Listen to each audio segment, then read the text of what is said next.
And now we're going to discuss in our third interview this idea of increasing our productivity in turbulent times with FranklinCovey's thought leader, Kogon, the author of numerous books, including the wild bestseller, The 5 Choices to Extraordinary Productivity. Kory, thank you for your time today. Thanks for having me, Scott. So Kory, we know it's a turbulent time for everyone. We've been delighted that you could spend some time with us today, complementing the conversation with Stephen M.R. Covey, Chris McChesney, and shortly Todd Davis, our Chief People Officer. Kory, I want to use our precious time today to kind of draw from your vast global experience and all of your interviews, speeches, authorship and such. What are some of the key insights you might share that everyone is facing right now in this kind of whirlwind of activity? Everyone's trying to stay calm and identify what are the most important things they can do to help their family, themselves, their clients, their organization.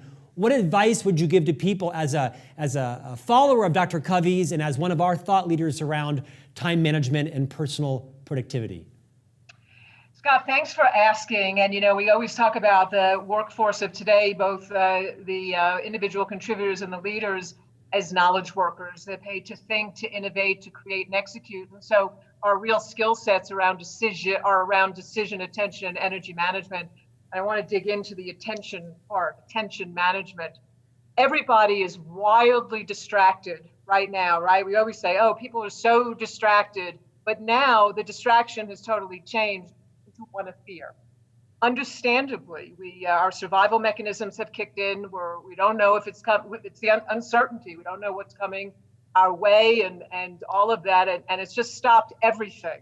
And some key principles really kick in here because before we can get back to what am I supposed to be doing, we have to get that under control. And so one of Dr. Covey's key principles is this thinking, this concept around there's a space between stimulus or response.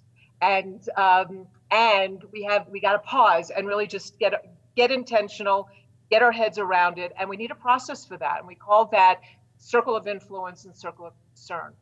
And, this is not trite. This is really important because it can calm you to say, listen, there's a lot of stuff out there I don't have control of. And that's the distraction, right? It's creating this fear. And I have to think about what are the things that I can focus on that I can do something about.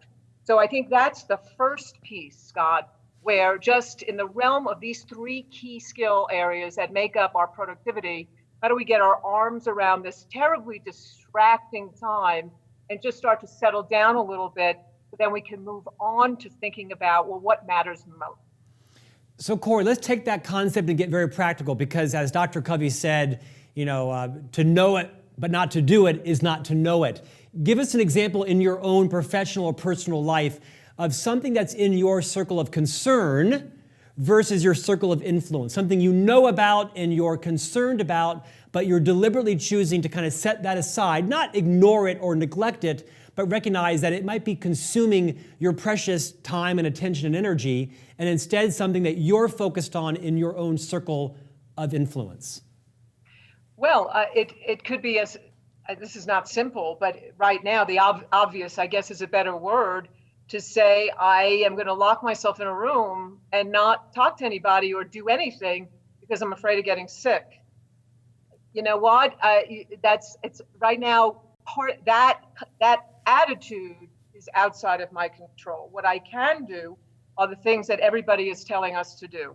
Washing my hands, taking care of myself, keeping my energy up, decision, attention, energy management, doing the right things to stay healthy. And as a leader, really thinking about what are the few key things that I need to do in order to responsibly take care of my team who is also struggling with these kinds of things. So that's as concrete as I can get because I'm like everybody else. I'm a little afraid. And I am doing the things that I can do to continue moving life forward, be accomplished, and stay healthy. It kind of reminds me of the adage, think globally but act locally, right? I mean, you are, like everyone, paying attention to all of the information coming out, changing by the hour right now. And so it's helpful to be aware of what's going on, but be focused on what we can control in our own lives. Kory, I also have heard you talk about this idea of debunking the notion of everyone's being asked to do more with less. You have a bit of a different point of view on that. Expand on that. Yeah, it's a different point of view today because that's always something we're grappling with, that we're asked to do more with less, and how do you do that? And really, again, always empathic to people feeling like, oh gosh, I do need to do more with less because people aren't here in the whatever it might be. Having said that, it's really important now that it's not do more with less. It's how do I do and figure out what are the few most important things that I need to do with less. Because again, our minds are everywhere right now. That's why we got to get our attention under control. And particularly if you're a leader, helping your employees do this, particularly now if they're remote, is how do we do more with less and spend a little time figuring out of all of it, what are the few most important things we need to do? And I'll give you a couple of examples of areas that we know organizations need to focus on. What are the few most important things that we need to do in order to ensure or help our customers and drive customer loyalty?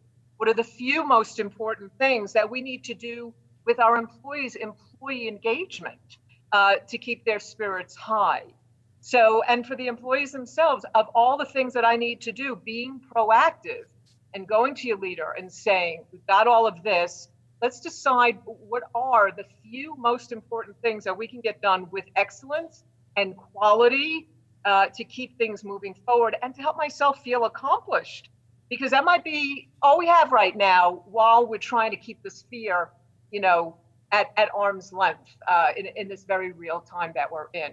So do more with less. It's not so much do more. It's are we doing the things that matter most? And leadership, this is really an opportunity for you with your teams. Kory, I hear you saying it might actually be that we should be doing less with less, right? Is that we should be doing less but higher leveraged activities. Make sure that our leaders are clear on and equipped with what they need to execute on the highest value, highest return decisions by managing our time and managing our energy as well. Yes, do less with less. And this is not to be meant as a conceptual, oh, wouldn't that be nice if we can do less with less? Right now, every organization should be, as we are, deep in conversations about those things that will assist our clients in areas of expertise and drive employee engagement with the people that we have. There's a few things that we have to do today that we did not have to do a month ago. So this is not a conceptual oh yes, we want to do less.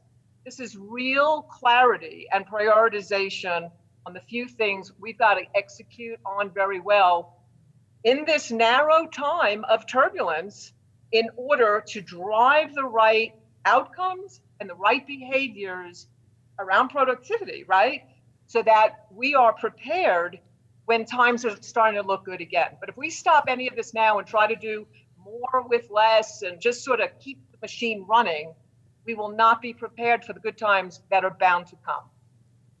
Kory, stay well, stay safe. Thank you for joining us today. Thanks for having me, and good luck to everybody out there.